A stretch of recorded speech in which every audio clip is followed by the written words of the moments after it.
et aujourd'hui producteur de miel bio, patron de Bleu Blanc Ruche, bientôt d'autres activités. On va en parler. Bonjour Arnaud Montebourg. Bonjour Elisabeth Martichoux. Merci beaucoup d'être sur LCI ce matin. Plaisir. Parce que finalement vous êtes assez rare dans le débat public. Et c'est intéressant de savoir quel regard vous portez à la fois sur la conjoncture mondiale, les grandes guerres commerciales notamment qui se jouent. On va parler de Davos tout à l'heure qui commence aujourd'hui. Et puis la France. Imaginez qu'un ami étranger débarque chez vous et vous demande comment va le pays, vous répondriez quoi ?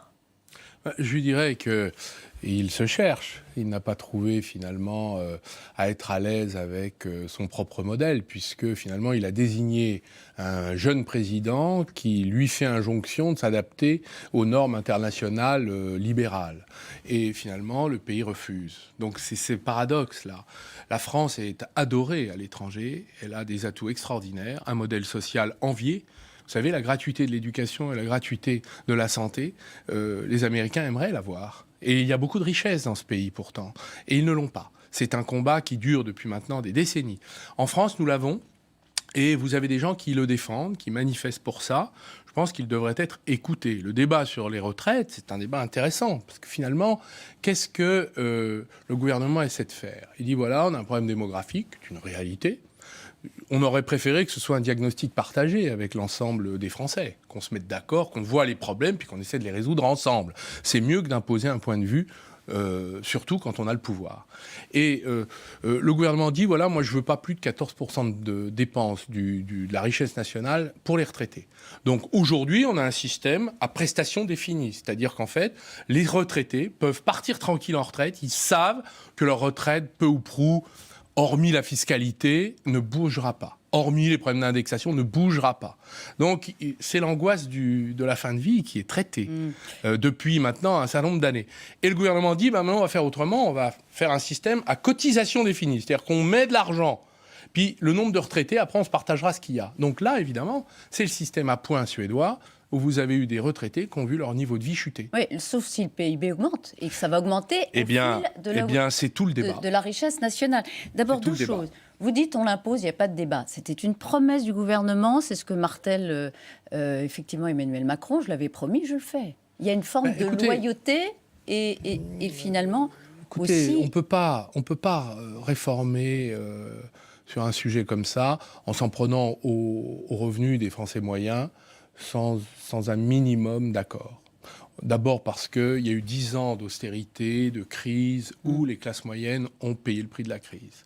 La crise des gilets jaunes, le Brexit, le réveil mondial des classes moyennes dans le monde entier, qui considèrent qu'ils ont payé le prix de la crise et que cela suffit. La crise financière. Bah oui, c'est eux qui l'ont payé. C'est pas l'augmentation de la richesse qui s'est concentrée dans quelques patrimoines qui démontrera le contraire. Donc en vérité, certains se sont échappés favorablement dans cette période et d'autres se sont appauvris. Il y a eu un rapport de McKinsey, qui n'est pas une officine mélenchoniste, qui a dit sur la dernière décennie, il y a 72% des ménages de l'OCDE qui sont soit appauvris, soit vu leurs revenus stagner. C'est énorme. Alors que dans la décennie précédente, alors ça fait quand même 580 millions de ménages. Dans la décennie précédente, ça concernait seulement 10 millions de ménages. Emmanuel Macron l'a compris, il a débloqué 17 milliards après les gilets jaunes. Ben, je crois que ça ne suffit pas, puisqu'on a l'impression que la réforme des retraites, qui consiste aujourd'hui à aller finalement appauvrir les retraités, parce qu'en fait c'est ça, hein, les futurs retraités vont devoir payer la réforme. C'est comme ça que l'interprète, à juste titre, je crois, les nouvelles générations. L'âge pivot, l'âge d'équilibre, la retraite à points. Il a retiré l'âge pivot. Enfin, écoutez, et il a rétabli, provisoirement, il a rétabli un équilibre. Si vous comprenez quelque chose, vous m'expliquerez. Moi, j'ai du mal à suivre. Pourtant, je connais à peu près, comme tout le monde, ces dossiers. Donc, nous avons là un problème de confiance qui n'existe pas entre la société et le gouvernement. Quand vous réformez un sujet comme ça, les Suédois ont mis 10 ans à réformer les retraites. Et ils ne sont pas contents. Donc il aurait dû en tirer quelle conclusion, Emmanuel Macron, après 6 semaines de grève ? Il aurait dû déjà lire les 16 000 cahiers de doléances qui sont sortis du grand débat national de la crise des Gilets jaunes. Et il aurait vu que la question, c'est la répartition de la valeur. C'est-à-dire comment aujourd'hui on peut vivre de son travail dans ce pays, ce qui n'est pas possible. On parle de gens qui travaillent et qui n'arrivent pas à terminer, à élever leur famille, à éduquer leurs enfants, et même à se soigner. Donc vous avez aujourd'hui, regardez ce qui se passe dans les services publics, Quand vous avez des professeurs de médecine qui jettent leur blouse, des chefs de service qui jettent leur blouse et qui disent on nous oblige à être rentable, vous avez là un problème sur la répartition de la valeur. Oui, mais on a 3% de déficit. Il n'y a pas énormément de marge de manœuvre budgétaire. On est sur la ligne rouge de Bruxelles, Arnaud Montebourg. Écoutez, si on a une vision comptable des problèmes, on ne s'en sortira pas. D'abord parce que personne n'a encore, je crois, pu expliquer pourquoi il fallait se limiter, en dehors du fait que ce soit une règle qui a été dans des traités qui ont été désapprouvés d'ailleurs par beaucoup d'Européens et notamment par les Français lors du référendum de 2005. On ne nous a jamais vraiment expliqué pourquoi c'était 3% et pas 5%. Les Américains sont à 7% de déficit. Ils n'en meurent pas. Les Japonais sont à 230% de dette par rapport à la richesse nationale. Ils n'en meurent pas. Donc cette question doit être retravaillée, ne serait-ce que parce que nous avons besoin de transformer le système productif, agricole, industriel, le système de transport français pour lutter contre le changement climatique. Donc il y aura des investissements considérables qui devront être faits, d'abord sur le plan européen, mais aussi sur le plan national. Un certain nombre d'experts le disent tous, que ce soit le FMI, la Banque Centrale Européenne, propose même des relances budgétaires, puisqu'on a tout essayé du côté de la politique monétaire. Très bien, Bruxelles change. Pour l'instant, la façon dont on Christine Lagarde nous ramène... va faire de la relance budgétaire, vous pensez ? Non, parce que Christine Lagarde, elle s'occupe de la banque, mais la Commission européenne, pour l'instant, n'en est pas encore à desserrer l'étau de l'austérité budgétaire. Donc, je crois qu'on va devoir changer l'ensemble du système sur lequel nous avons vécu. Il y a une sorte de temps des ruptures dans lequel nous sommes entrés. Par une politique d'investissement massif, budgétaire. C'est comme ça que d'ailleurs on peut relancer le pays. Et on le trouve où l'argent ? Faut l'emprunter parce que les taux précisément sont très bas, il faut en profiter en ce moment ? Quand on fait des investissements, on attend des recettes futures. Donc les recettes futures, elles permettent de financer l'investissement. Quand on ne dépense pas de l'argent pour du fonctionnement courant, mais pour de l'investissement qui rapportera, ce n'est pas gênant de s'endetter. On est même encouragé à le faire, et il faudrait le faire. Donc vous voyez que la question de la dette est un problème qui doit être regardé autrement. De même que l'organisation des règles qui unissent les pays de l'euro doit être regardée autrement. Mais Emmanuel Macron a commencé à les regarder autrement, ça ne vous a pas échappé. En septembre, il a formulé une critique précisément des règles budgétaires imposées par Bruxelles. Il a même critiqué le capitalisme. Mais je vais vous dire, les discours des uns et des autres, c'est très bien, mais ce qui compte, c'est d'abord les actes. Et dans les actes, pour l'instant, on n'en est pas là. Et ce que nous souhaiterions, je crois, un certain nombre d'acteurs économiques, c'est d'abord qu'on trouve des éléments de compromis dans ce pays. Si on n'est pas capable de se mettre d'accord sur un sujet aussi important que les retraites, c'est quand même un problème. Donc vous avez la violence qui monte de part et d'autre. La politique Elle vous qui frappe, consiste, cette violence ? la politique qui consiste à soumettre à une position et envoyer la police, humilier les gens, est une politique qui mène à l'impasse. C'est celle-là. C'est ce qui se passe. Celle qui est nommée. C'est ce qui se passe. Excusez-moi, j'ai entendu même un policier dire « le gouvernement ne tient que grâce à sa police ». C'est quand même tout à fait significatif. Ça veut dire qu'on n'est pas capable de se mettre d'accord dans un pays comme la France sur une réforme aussi importante. Pourquoi ? Parce qu'il y a là des abus de pouvoir. Quand vous n'avez pas de base politique pour imposer une réforme qui atteinte quand même aux revenus du plus grand nombre, eh bien, vous passez les compromis. Mais on va où ? Il reste 2 ans pour Emmanuel Macron, pour ce quinquennat. Comment vous le voyez ? Comment vous les voyez, ces 2 années à venir ? Soit M. Macron est capable d'écouter la population. Et fait quoi, donc ? Il décide quoi ? Il tente de mettre de l'eau dans son vin. Il retire la réforme ? Je crois qu'en tout cas, il devrait la négocier. Et de façon sérieuse. C'est ce qu'il fait ? Je ne sais pas, je n'ai pas l'impression que ce soit le cas, puisque vous avez des avocats qui manifestent, qui jettent leur robe, qui se font arrêter par les CRS. Vous avez même des journalistes maintenant. On emprisonne ou on met en garde à vue des journalistes parce qu'ils font leur travail.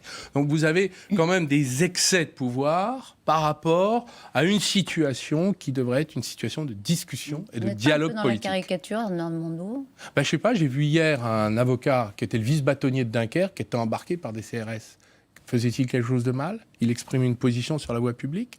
C'est un droit constitutionnel de manifester. J'ai entendu un avocat au Conseil d'État, M. François Sureau, qui est filloniste, qui a écrit un un pamphlet en expliquant que la liberté devait être défendue. Dans notre pays, la France. Les libertés publiques, Oui, elles doivent être défendues. Donc, vous avez aujourd'hui un certain nombre d'abus de pouvoir face à une réforme qui ne passe pas. Quand elle ne passe pas, il faut trouver des accords avec les partenaires.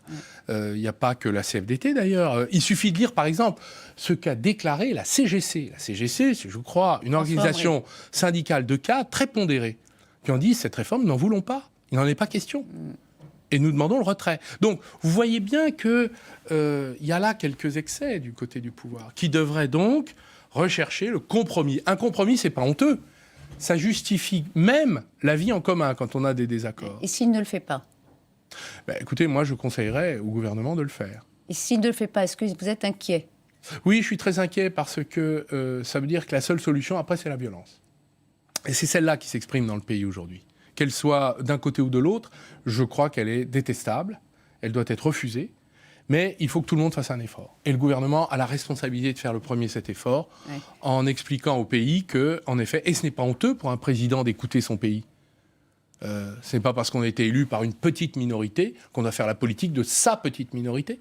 Il y a l'immense majorité des Français qui ont besoin d'être entendus quand même dans ce pays. Ouais. Et ils essaient de se faire entendre.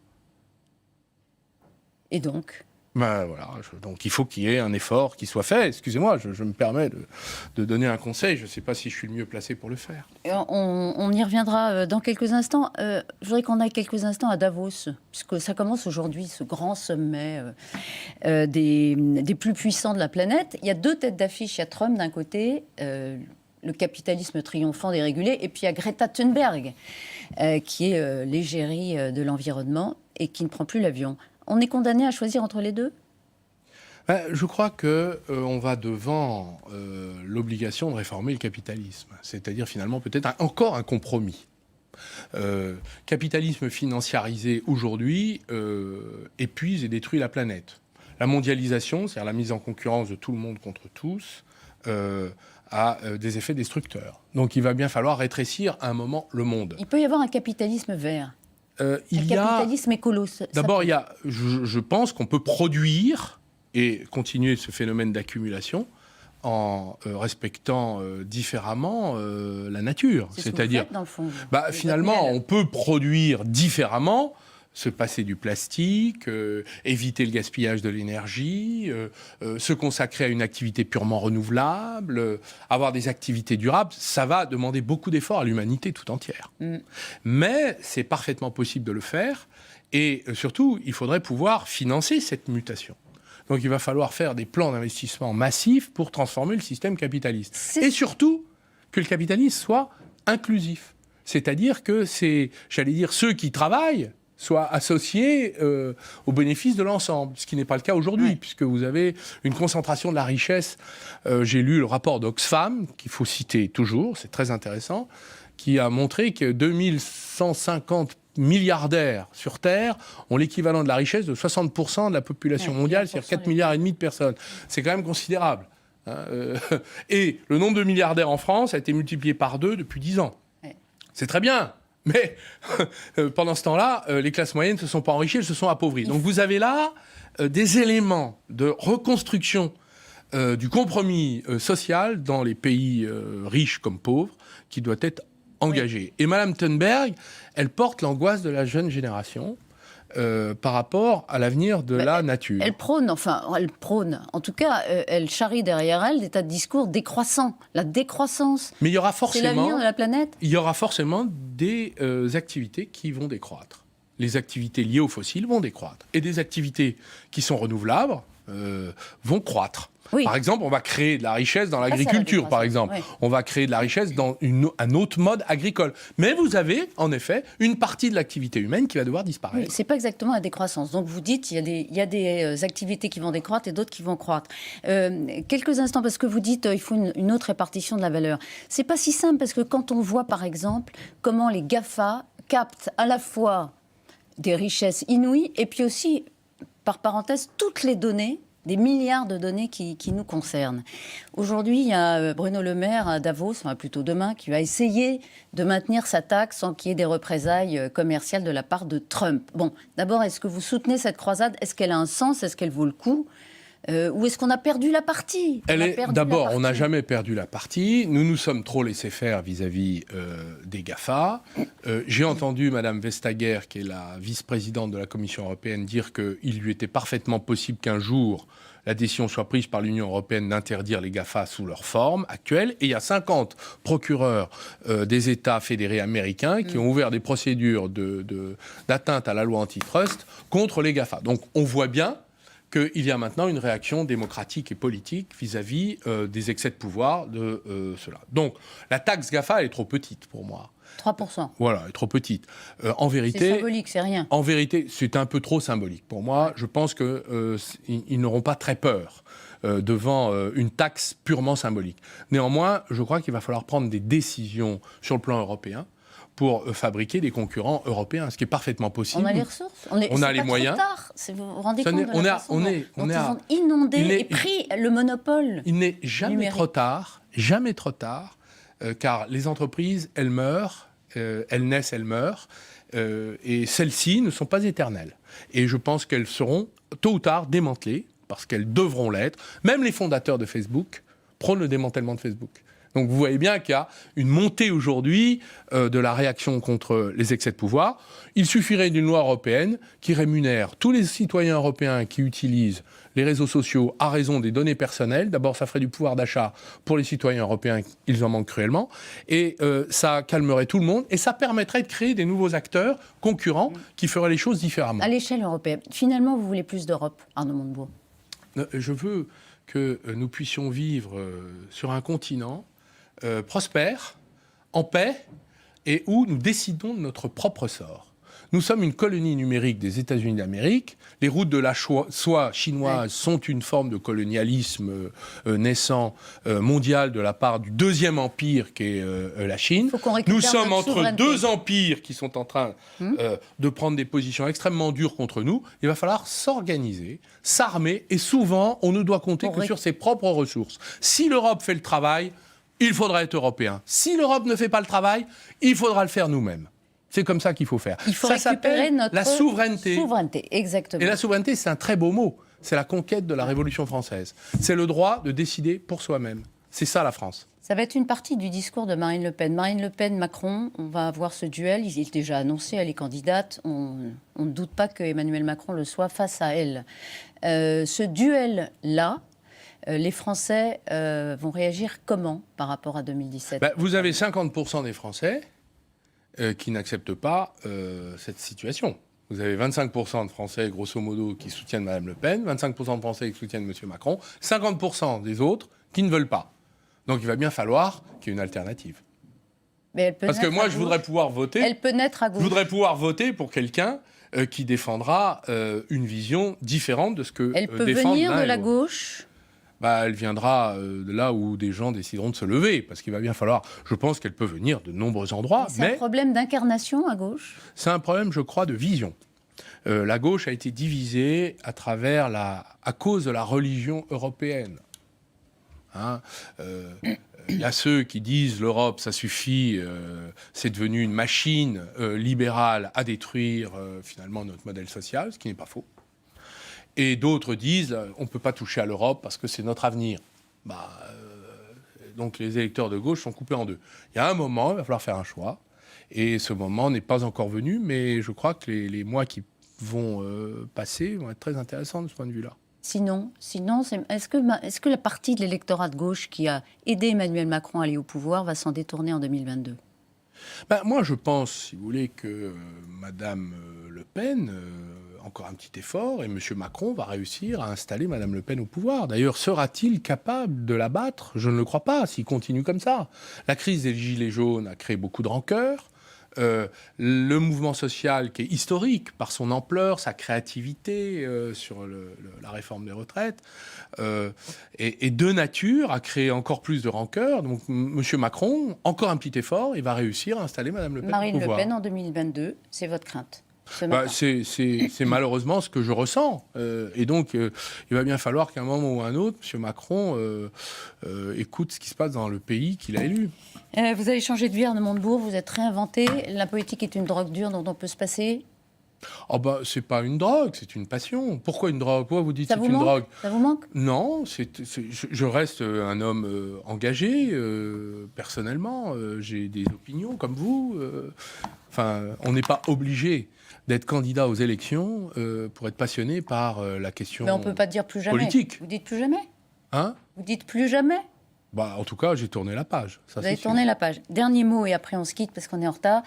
Vous lancez une nouvelle activité. Après le miel, les amandes, vous allez lancer le 11 février... La glace. La marque de glace. Suspense. Vous avez déjà trouvé le nom. Ce sera pour le 11 février. Non, on installe des sorbetières chez les éleveurs Voilà. laitiers pour qu'ils transforment leur propre lait en glace et que on puisse partager la valeur, la richesse avec les agriculteurs. Avec un investisseur japonais, on peut faire du Made in France avec des capitaux étrangers, Pascal. Merci beaucoup Arnaud Montebourg Merci. d'avoir été ce matin sur le plateau de LCI.